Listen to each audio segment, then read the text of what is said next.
लीजिए पेश है आपके सामने नई कहानी रक्षाबंधन। रक्षाबंधन का त्यौहार पास आते ही मुझे सबसे ज़्यादा जमशेदपुर वाली बुआ जी की राखी के कुरियर का इंतजार रहता था।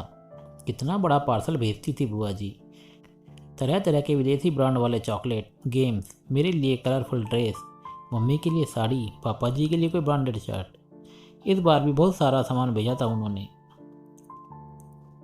पटना और रामगढ़ वाली दोनों बुआ जी ने भी रंग बिरंगी राखियों के साथ बहुत सारे गिफ्ट भेजे थे। बस रोहतास वाली जया बुआ की राखी हर साल की तरह एक साधारण से लिफाफे में आई थी। 5 राखियां कागज के टुकड़े में लपेटे हुए रोली चावल और 50 का एक नोट। मम्मी ने चारों बुआ जी के पैकेट डाइनिंग टेबल पर रख दिए थे ताकि पापा ऑफिस से लौटकर एक नज़र अपनी बहनों की भेजी राखियां और तोहफे देख लें। पापा रोज की तरह आते ही टेबल पर लंच बॉक्स का थैला और लैपटॉप की बैग रखकर सोफे पर पसर गए थे। चारों दीदी की राखियां आ गई हैं। मम्मी ने पापा के लिए किचन में चाय चढ़ाते हुए आवाज़ लगाई थी, जया का लिफाफा दिखाना जरा। पापा जया बुआ की राखी का सबसे ज़्यादा इंतजार करते थे और सबसे पहले उन्हीं की भेजी राखी कलाई में बांधते थे। जया बुआ सारे भाई बहनों में सबसे छोटी थी, पर एक वही थी जिसने विवाह के बाद से शायद कभी सुख नहीं देखा था। विवाह के तुरंत बाद देवर ने सारा व्यापार हड़प कर घर से बेदखल कर दिया था। तब से फूफा जी की मानसिक हालत बहुत अच्छी नहीं थी। मामूली सी नौकरी कर थोड़ा बहुत कमाते थे। बेहद मुश्किल से बुआ घर चलाती थी। इकलौते बेटे शाम को भी मोहल्ले के साधारण से स्कूल में डाल रखा था।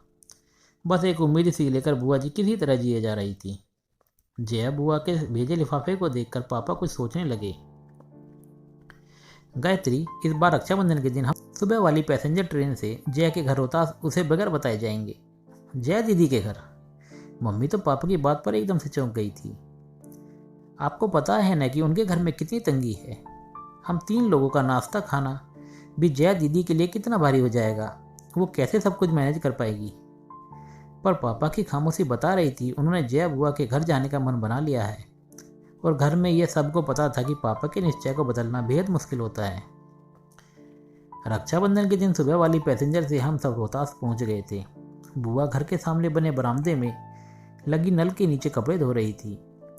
बुआ उम्र में सबसे छोटी थी, पर तंगहाली और रोज की चिंता फिक्र ने उसे सबसे उम्रदराज बना दिया था। एकदम पतली दुबली कमजोर सी काया। इतनी कम उम्र में चेहरे की त्वचा पर सिलवटें साफ दिख रही थी।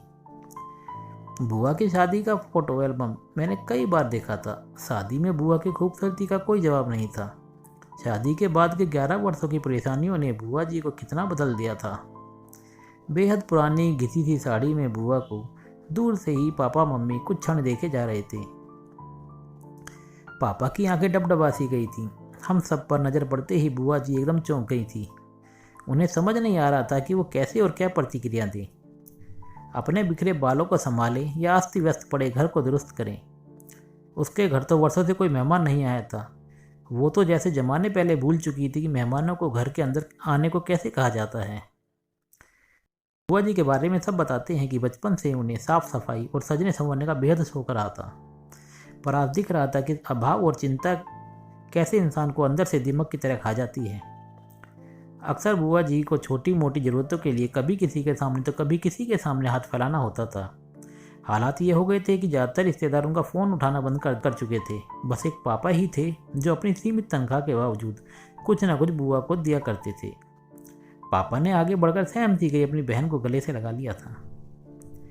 भैया, भाभी, मन्नू, तुम सब अचानक आज सब ठीक है ना? बुआ ने कांपती सी आवाज़ में पूछा था। आज वर्षों बाद मन हुआ राखी में तुम्हारे घर आने का, तो बस आ गए हम सब, पापा ने बुआ को सैर करते हुए कहा था। भाभी आओ ना अंदर, मैं चाय नाश्ता लेकर आती हूँ, जया बुआ ने मम्मी के हाथों को अपनी ठंडी हथौलियों में लेते हुए कहा था।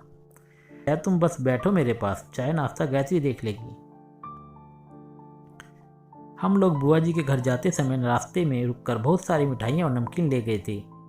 मम्मी किचन में जाकर सबके लिए प्लेट लगाने लगी थी। उधर बुआ कमरे में पुरानी फटी चादरें बिछे पलंग पर अपने भैया के पास बैठी थी। बुआ जी का बेटा श्याम दौड़कर फूफा जी को बुला लाया था। राखी बांधने का मुहूर्त शाम 7 बजे तक का था। मम्मी अपनी ननद को लेकर मॉल चली गई थी, सबके लिए नए ड्रेसेस खरीदने और बुआ जी के घर के लिए किराने का सामान लेने के लिए। शाम होते होते पूरे घर का हुलिया बदल गया था। नए पर्दे, बिस्तर पर नई चादर, रंग बिरंगे डोरमेट और सारा परिवार नए ड्रेसेस पहनकर जच रहा था। न जाने कितने सालों बाद आज जया बुआ की रसोई का भंडार घर लबालब भरा हुआ था। धीरे धीरे एक आत्मविश्वास सा लौटता दिख रहा था बुआ के चेहरे पर सच तो यह था कि उसे अभी भी सब कुछ स्वप्न सा लग रहा था। बुआ जी ने थाली में राखियां सजा ली थी, मिठाई का डब्बा रख लिया था। जैसे ही पापा को तिलक करने लगी, पापा ने बुआ को रुकने को कहा। सभी आश्चर्यचकित थे। 10 मिनट रुक जाओ, तुम्हारी दूसरी बहनें भी बस पहुंचने वाली हैं, पापा ने मुस्कुराते हुए कहा। तो सभी पापा को देखते रह गए। तभी बाहर दरवाजे पर गाड़ियां के हॉर्न की आवाज़ सुनकर बुआ, मम्मी और फूफा जी दौड़कर बाहर आए तो तीनों बुआ का पूरा परिवार सामने था। जया बुआ का घर मेहमानों से खचाखच भर गया था।